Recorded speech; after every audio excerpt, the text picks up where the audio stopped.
Hello, everyone. Thanks for joining me today on the Church Brand Guide podcast. This is Michael Prasad. Before we get into the content, I wanted to share with you a couple of recent developments that we have been stepping into. The podcast has lent itself to helping us reach a larger audience. So we are an agency, and basically we work with churches and companies, but primarily churches, to help them build their brand, whether it's through a website, a logo design, or maybe some videos. But the podcast has allowed us in the last year to reach beyond that, to reach a wider audience and help more churches and more organizations learn what branding is and become really good at it. So as a result of that, we've been receiving invites to speak at conferences. So we just did one, and about a week ago here in the Kansas City area with a group of local pastors. And it went really well. We're going to come back and do some more of that. We also have another one scheduled in January that we're going to do here in the area. So that's been exciting. We really enjoy the opportunity to do that and to really help churches on a broad scale learn about branding and how they can create these strong brands that gets people on board with the vision and support it with their time, their resources, and their money. So it's been working really well. So another development recently is that we are working more closely. I'm working on a couple of different church teams, almost as an extension of their staff, consulting with them on how to build a brand specific to the situation that they're in. So this has been exciting. We've been able to come in there. I work with their media team and also with their leadership team to really help them define who they are. So the benefit that this is going to provide for our podcast is allowing me to speak directly about some case studies that have happened. So it's not only theories and some techniques that you can use, but also I want to share with you case studies, things that we are actually doing, and share with you the results so that you can learn from them. So one of the first things I want to share with you along these lines is that in both cases, we really have to get clarity about who the church is so that we can make good decisions as we move forward and help the church in general make good decisions as we move forward. So what this has meant is nailing down a purpose statement, a vision statement, a mission statement, and a culture, defining the culture of the church. So that is it's a struggle to do that. It's not an easy process. It takes some wrestling among key leadership to really determine what that is. But once we have that in place, it really gives us a lot of clarity so that we can make good decisions and go in the right direction and not chase after things just because it might be a good idea. But it really has to fit into the criteria of what we're saying we are as a church and then go from there. So I want to share with you the purpose. When we say purpose, defining a purpose, here's what we mean. What purpose means why we do what we do. So as an organization, you should define why we do what we do. By vision, we're talking about what we as a church hope to create. So a vision is basically a statement that says what we hope to create as a church. Your mission is basically we're defining what we ask people to do. So as a church, you should define your mission, what you're asking people to do. And the fourth component we're helping to put into place is basically a social covenant, or how we relate to one another, defining that, how do teams relate to one another. So by having these things in place and really figuring this out, we feel very confident that we're going to set up both organizations to be successful as we move forward and create media to support these big ideas.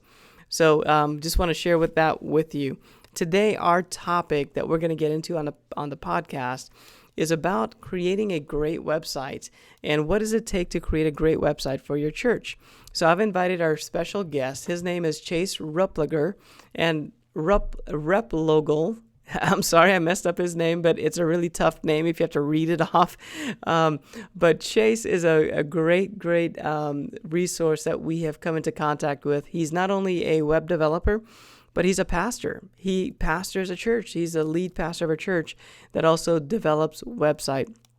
So we're going to talk with Chase today about what makes a great website for your church and give you some tips on what your website should include especially if you're thinking about building a new website or you think you need a new website. This should really help you determine what that is and even grade the website you currently have and maybe make some improvements on that.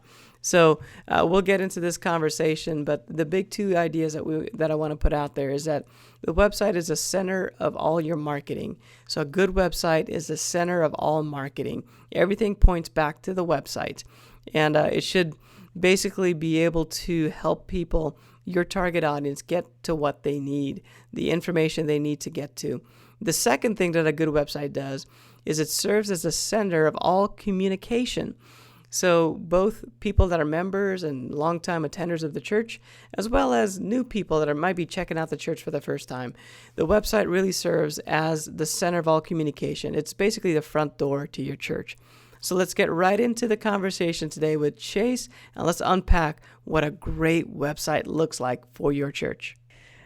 Hey everyone, thanks for joining me today on the Church Brand Guide podcast. Today we have a guest that's going to help us unpack a website, a good church website, and what you should be looking to do when you build your church website.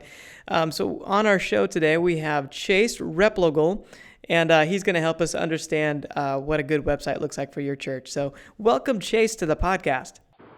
Hey, thanks, Michael. I'm glad I can be a part.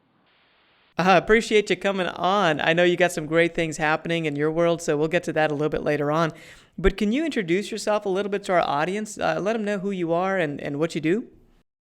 Sure, yeah, I'd be glad to. So my name's Chase, as you mentioned, and I'm actually a bivocational pastor.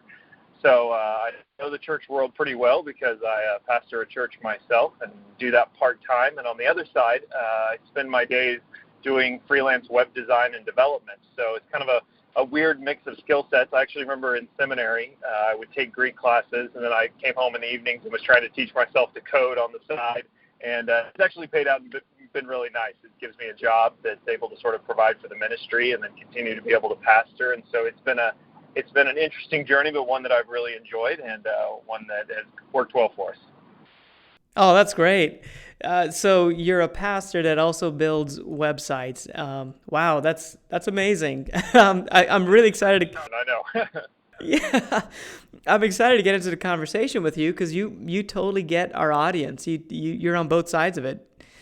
So why don't we start off with the basics? So can you describe what makes a good website, just in a very general term? Like what is a good website? Yeah, it's the right question to start with for sure, because what usually happens is a couple things, especially in the church world. We think we need a new website. We've seen someone else's website that seems to be really trendy and modern and up to date. We think we need something like that. And so what tends to happen is organizations tend to just sort of grab what information they have around them. So we've got some ministries, so let's put some pages about ministries and maybe an about page. And, of course, we're going to need a giving page. And we kind of just throw this content up that sort of just mimics how we think about the church.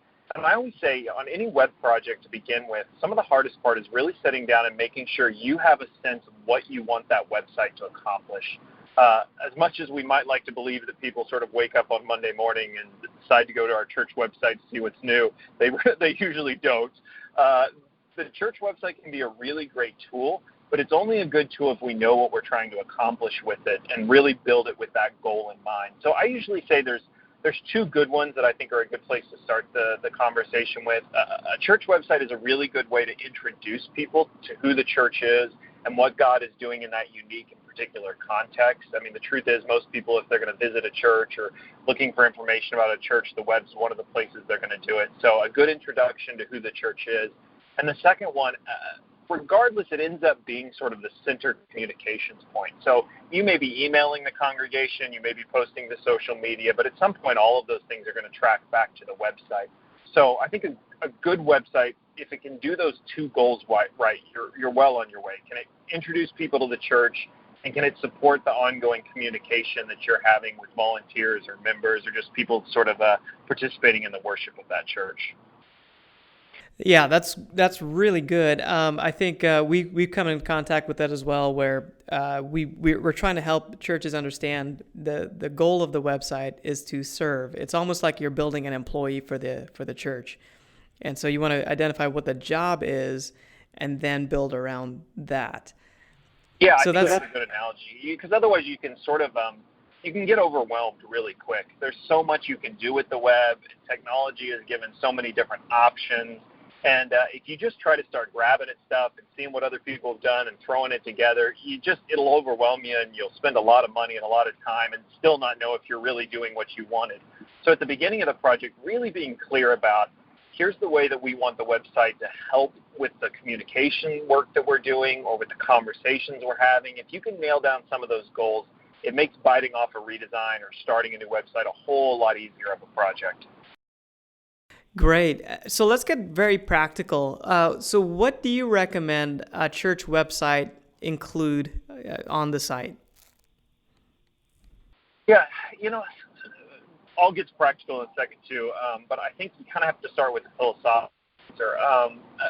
Unfortunately, a lot of the website does is it ends up sort of replicating the way we at the church. So oftentimes it'll talk the way we do. The ministry names may be the things that we've come up with, and we forget that a website is not just an abstract thing. At some point, there are real human beings on a whole bunch of different devices, totally different contexts, that is using that website for a specific reason. They're not just coming to it. They're coming because they have a question, or they're coming because they're looking for a piece of information. And so taking those user goals and the context that they're in, taking those into consideration early on is a really important part of determining what you need to include. And so I often do an exercise where we develop what we call user personas. So we sit down and talk about all of the things that a potential user might need to do on the site, and we actually craft those out into little narrative stories. Those user personas become really, really valuable because as you start making decisions about designing the site or what to include in the site, instead of that conversation being based around who has what idea or who likes what or what you've seen somewhere else, those personas give you an objective to come back to that everybody has pre-agreed on, and it lets you make those decisions based on something more tangible and real. How would this feature impact these personas that we know are using the site? Does it answer the basic questions or the context that they come to the site with? So I think that's a really important first step of answering that question. What does it need to include? But to get to your sort of more practical answer, I think a site, number one, needs to be able to introduce the church well and sort of explain and position what God is doing in that unique context, what makes that church unique. And then right off the bat after that, it almost maybe goes without saying, but probably need to, service times and contact information are probably the things that go overlooked, but are probably talking about user personas, the most typically used aspects of a website. So that has to be really clear and central. How do I get to the church, contact the church, and what are the service times that are available? In some ways, to be totally honest, if the site really clearly explained who the church was and gave people a way to contact it and show up for a service, if it did nothing else but that, it's just those few goals is going to make it a pretty successful site. Great. And you started into it with your process. I guess I'm curious too, because I think that's a big idea. So you're saying with your process, when you help churches build a website, you take them through this process of identifying their personas. Is there anything else you can give us insight on with the what a good website process should include? Yeah, so to speak to that, we always sit down at the very beginning and say, what are our goals? What do we want to accomplish? We kind of have mentioned that, but I think that's really important to get out at the beginning because it gives everybody, if you're working on a team, it gives everybody an opportunity to just say, here's all the things that I've been thinking about, the things that we sort of think would be a good idea. But I always use, there's an example that kind of made its way around web design a few years ago of these two circles, Venn diagram, where they sort of overlap at one portion. And the idea of the Venn diagram on one side is our business or ministry objectives. What is it that we're trying to accomplish with this site? The other side of the Venn diagram is what is it that the user's trying to accomplish, the context they come in. And there's sort of this classic example that went around of a university. And if you've been around a university, you'll know it's true. On the user side, what's the user's trying to accomplish? There were things like, I need a map of where there's free parking. And I need to know what the cafeteria is serving this week, and what time is the library open. And on the business side were things like how to give to the new endowment program and faculty honors and awards. And the sort of joke is the only thing that overlaps of the two is the name on the top of the university website. It captures really well that a lot of times what we think is important or the way that we talk about things is not the way that the user actually thinks about it. So a great example is you may have really interesting ministry names, but if the user coming to the site doesn't understand, okay, that's what they offer for youth, or that's what they offer as small groups, or that's this particular kind of service, then you actually make it more difficult for them to understand what's going on. So getting really clear about goals and then spending as much time as you can trying to understand the users that are using the site, how they're going to use the site, really makes it a lot easier if you decide to build it yourself, or even if you go to hire somebody, coming in with that plan and saying, we know what we want to build, we know exactly what we're looking for, it's probably going to make that project cheaper, and for sure it's going to make it go a lot more smoothly. Yeah, that's great. Really good on the process side of things. Being able to describe what exactly the website needs to do is just such an important thing. Guides everybody and makes sure everything is in the right direction. So as far as like what the site should include, what are your thoughts on search engine optimization? Yeah, so this is one that can sort of real quick turn into a black hole. You can spend a lot of money trying to get the right search engine optimization, and there's no doubt that there are some basic best practices that are important to get right. Making sure you're consistent in how you list the address of the church, and making sure you register the church with Google Places.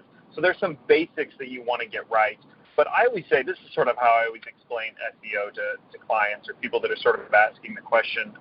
Google employs a lot of really, really smart people, and they pay them well with the whole intent that they want, when somebody searches Google, for that user to find the best, most accurate results possible. And they do that by knowing what a website is about and knowing that there's a real organization behind that website that's providing real content that people actually want to read. So I don't think SEO is as much of a secret as it sometimes can feel like. I think what it really comes down to is, are we writing real content that real users are interacting with and find interesting? And are we demonstrating through that content that there's a real organization that exists here behind it? Google's really good at recognizing those things and making sure that it puts the right people looking for it with the right piece of information. So for most churches, I would say, make sure you're doing your homework on local SEO for places, for businesses and organizations. And beyond that, make sure you're just producing good content and it's meeting the questions and needs of users. And I think that's going to get you really far in the search engine sort of problem that most people are trying to figure out. Yeah, I guess a big idea with that too is that the website should always be updated and changing. Is there anything you recommend to help the website stay relevant? Yeah, there's a lot of ways you can sort of get at this. One of the things, I'm working with a church right now, and one of the things they do really well with this is they have a section of their site called Stories. And basically what they do is they ask people within the church, members, volunteers, to just share about how they found the church and what their experience has been there. And they include some great family photography. And it's great because the family, it's something they could share on social media and gets spread around. And it's also great because if somebody's thinking about visiting the church, it gives them an idea about who's attending and what some of their experiences have been. And that's not, sometimes when we think about writing content, we think the pastor has to sit down once a week and put together some deep theologically profound article that he's posting out on a blog. The truth is you're probably creating a lot of content right now. Your children's department are putting together weekly lessons or programs. Well, each week could they write up a summary of what was covered in the children's church and include that on the site for parents to be able to see? Could you share some of the stories that are coming in? Some of the life that's just happening around the church can be captured and put together in images and text and put on the website. And not only is it going to help with things like search engine optimization, but it also just gives people a better sense of what's happening at that church, that there is life happening and there is change happening and that there's people with stories to be told. So again, coming back to this idea, what Google's looking for is that the content that's being produced is actually helpful to people. Well, the more of that you can capture around the church and connect it to the website, the better. So a blog, it doesn't just have to be you talking about current events. It can just be sort of an aggregation of what's happening around the church from different volunteers and different members' perspectives. Yeah. What about social media? What's your how do you integrate social media into a website? There are definitely experts out there on social media that will probably have a lot more to contribute to this. But on my end, from a web perspective, I think it's important that people can find your social media channels. Obviously, everybody tends to include those icons on the site. But again, I always think, we have this idea that we're going to sit down, once a week and realize we haven't posted anything to Facebook. We haven't posted, I need something clever to put on Twitter. And we sort of handle social media like triage, we have to make a decision real quick and figure out what we need to do and post something up. And if you can get into this practice of creating content for your website, then it actually makes the process of social media a whole lot easier. And if you go a step further and you really have nailed down those personas we talked about, then it gives you a way of thinking about social media more objectively. You can say, we identified 5 or 6 core people that use the site that we want to communicate to. And now you can start looking at your social media and saying, okay, well, have we talked to those people on social media? Have we posted things that are particularly interested to them or answer some of the questions they have? And as you're creating content for the website, whether that be people's stories or updates on ministries, those things become really easy and natural to share on social media. So I think it's critical those two things work together, the sort of creation, the life of the church being posted online, and then using that content to then start conversations and to be able to share on social media. So it sounds like a blog is just a good idea in general for a website. Is that your opinion? I do, yeah. I don't always use the word blog because as soon as you say the word blog, most of us think, somebody's got to sit down once a week and write up some personal reflection on something or, and a lot of times it may not even be called a blog on the site. It may just be called updates or announcements or news. But ongoing content that's just communicating what's happening in the church, so in the format of a blog, I do think is really important. And what about the overall design of a site? Is there an approach you like or a philosophy you have for the look and feel of a website? This is one that I like this question because if I could say anything to pastors or those that are working in, creative offices within the church, communications, I wish I could say, take some of the stress off and say, you don't have to do something that's just trendy or just something that's cutting edge. I think what's more important than anything is that the way you design the site, the way you talk, it's an accurate representation of what God's doing in that unique context. And those are different. I think the website should reflect what's happening in the church and what the church looks like. It should be honest. When a person comes to the site, it should give them a sense of what that church is like. And so, there's no one answer to that. It's easy to reach out and grab a website template that's going to get you started. But even then, the images that you're using, the way that you're writing, the way that you're describing things, it should reflect who you are as a church. So I would always be fighting for, how does this express who we are? How is this honest of what God is doing here in this particular place? Before I would feel any pressure to grab at something that's working for somebody else or just because it seems to look good for somebody else's church website. So what's your opinion on the platforms itself? So there's a bunch of options out there. There's everything from a Wix or a Weebly type of a website. That's a very template-based thing. There's also WordPress. Is there a preference that you have? Yeah, so most of the work that I do is on WordPress just because it's they say now 25 to 30% of all websites are being launched on WordPress. So it's a pretty consistent platform. It's going to work for you because so many other churches are using it. But the platform question really does come down to sort of the capacity your team has or an expertise that you may have access to.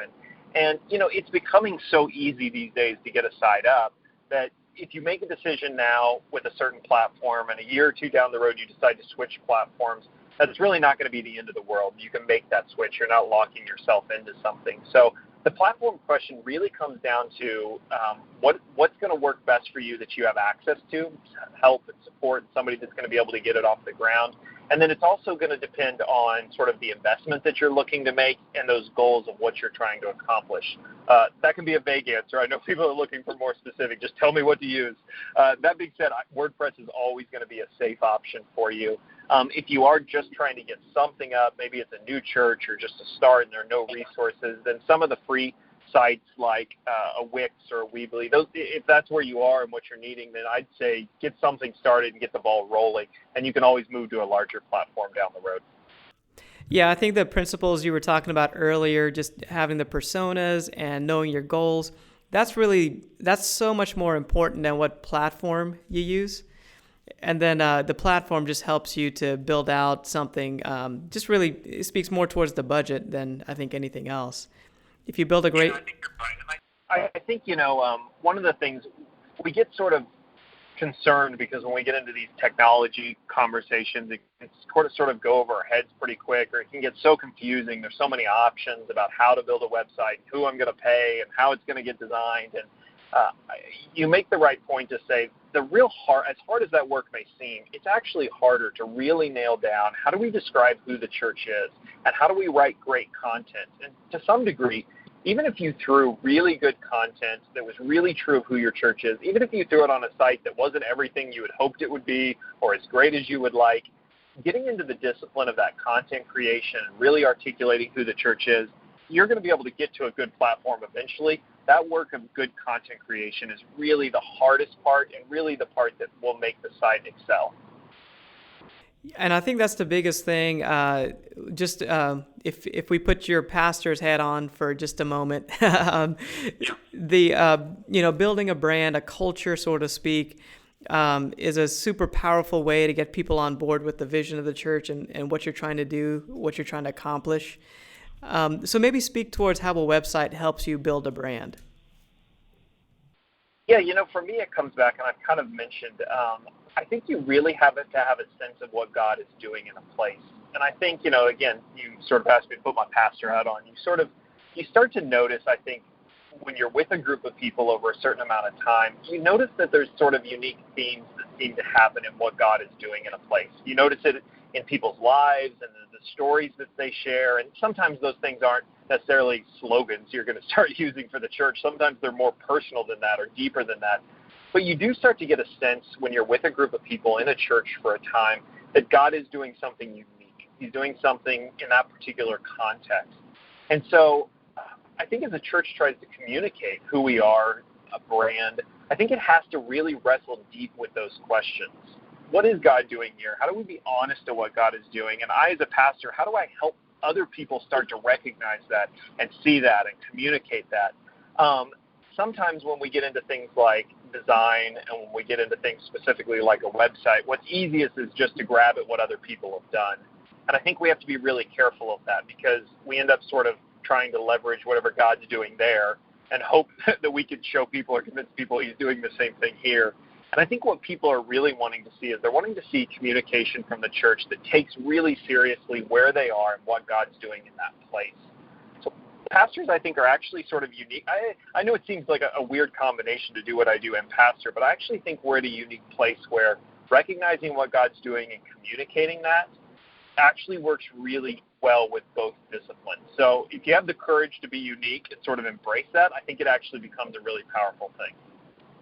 What we found is that, just in line with what you're saying, a website is such a powerful tool to let the light of Jesus Christ shine in a community and in an area, because you can basically just let people know what's going on and the great things that are happening. It's a wonderful tool. So you spoke. Go ahead. I was just going to say, especially if the people who are looking at the site recognize that this is a real authentic expression of what God is doing. I think there's so much marketing around us all the time that I think people have gotten pretty good at being able to sniff out when somebody's trying to just leverage someone else's brand or trying to convey something that they think is going to sell. But if you can get something, and that's what I'm saying, even if it's not as good as you would want it to be, if it errs on the side of being authentic and true, I think it's going to be more valuable for you.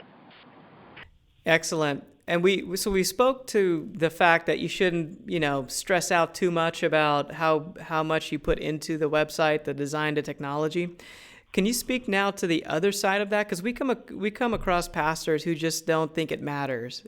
What would you say to a pastor who has a website that maybe is 10, 15 years old, it's outdated, and they don't think it matters? Yeah, it's hard. I always say, and sometimes there are exceptions to this, but by and large, if you just look at the way you use technology, we all pretty quickly realize how much it ends up actually mattering.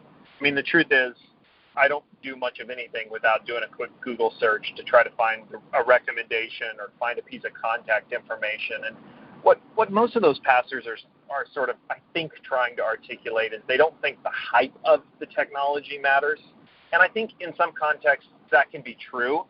If you're just trying to make a big splash, well, maybe that's not what they're interested in doing.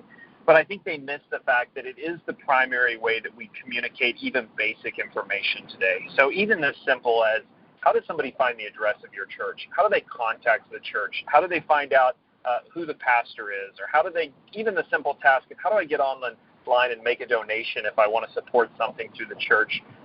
A website is not just a piece of marketing material. It's not just a brochure. It becomes so much a part of just how we interact with each other and how we communicate with each other that I think they're probably in an attempt to shy away from the flashiness that goes along with marketing sometime. I think they're actually sort of missing out on what could be beneficial for them as well in it. Yeah, that's really good. That's good. So yeah, you don't want to miss out. The culture is definitely at the point where everybody has a cell phone, everybody has a tablet, and if you're not where the culture is, then you're not trying, you're not fishing in a way. And again, I mean, I'll just keep stressing that point. The way that you interact with that is going to look different. Our church is a relatively small church. We've not made some massive investment in marketing materials and a massive investment in a website because it's just not a reflection of who our church is. But we have online giving up. We have an email list that we send updates to every single week and try to communicate. And, we try to leverage the technology that's available in a way that feels true of who we are and what God is doing. So that's always my encouragement. You don't have to throw everything out and say that none of it's applicable. There's probably a way that you can use some of the technology, even staying true to some of the convictions you might have, that even, as a pastor, might be different from someone else's convictions. So my hope is that this conversation helps maybe some pastors that are listening, but communication directors or marketing people that are out there, whether you're on staff or you're volunteering to help your church.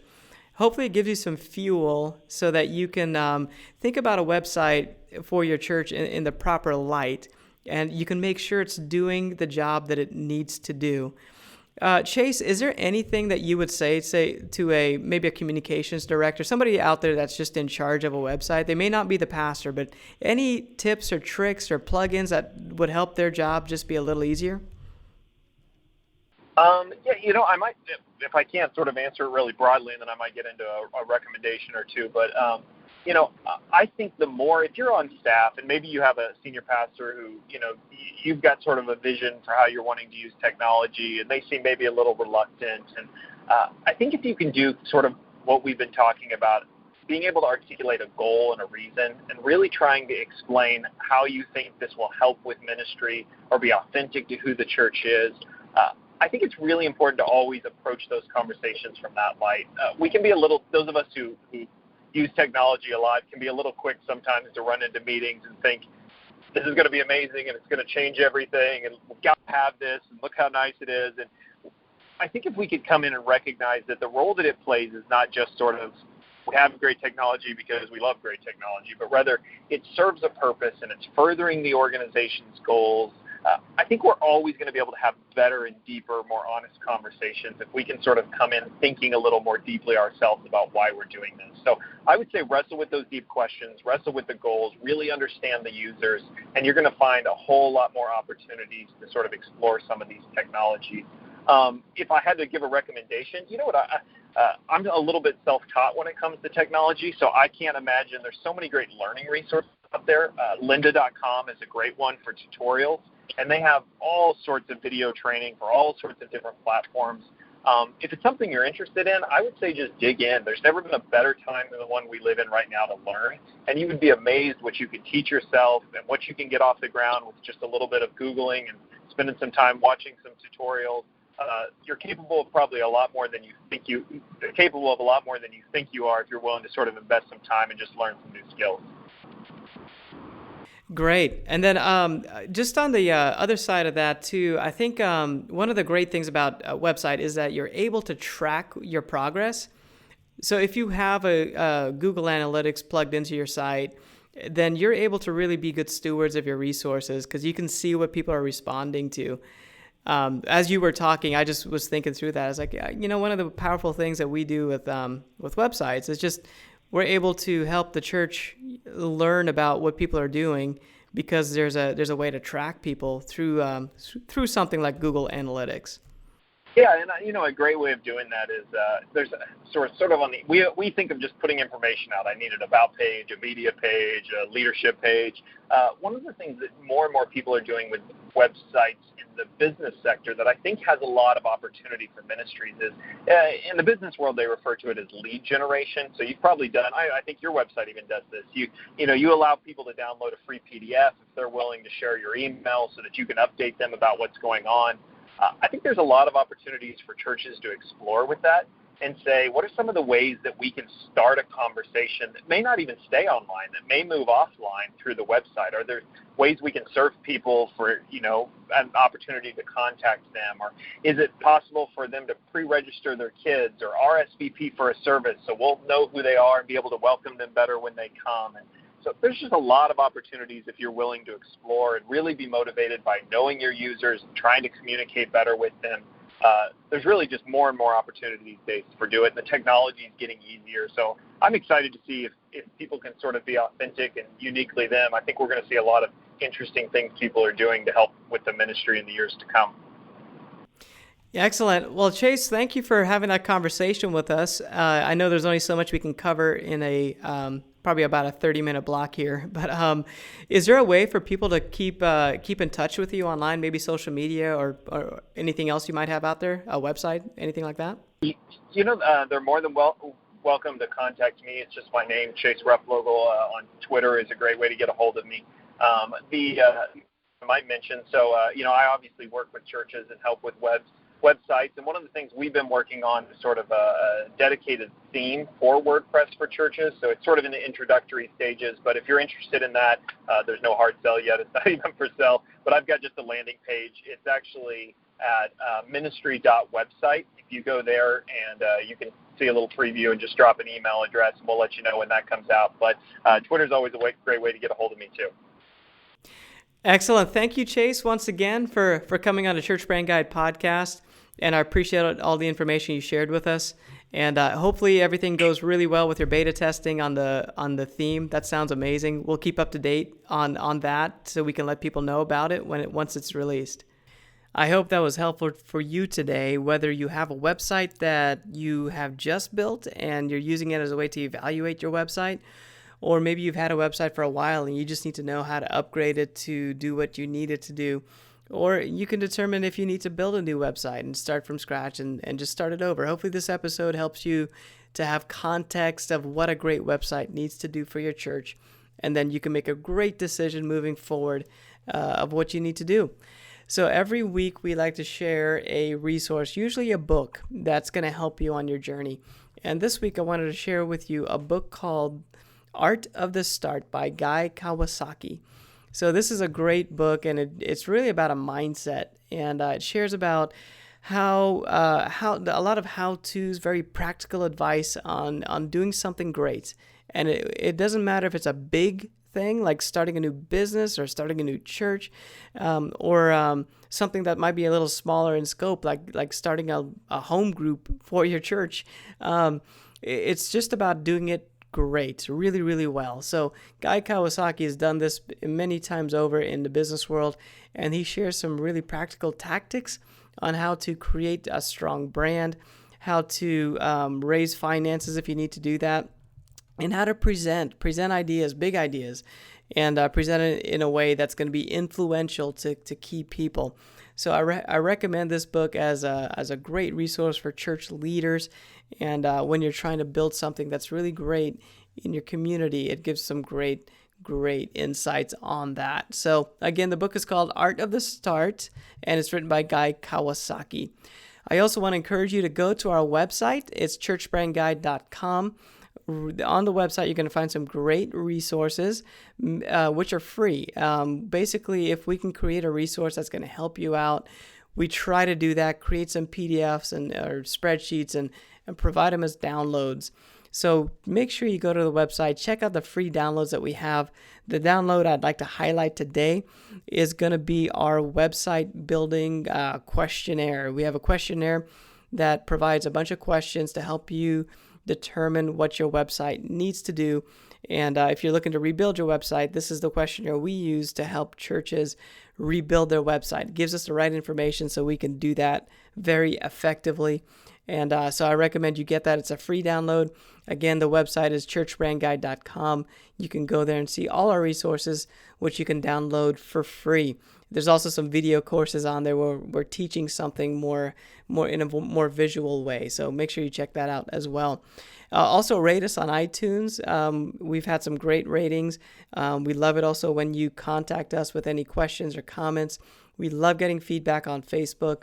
It's just a wonderful encouragement to keep going when we get feedback from you. So I want to encourage you to do that. Well, thanks again for joining us in the Church Brand Guide podcast, and I'll see you next time.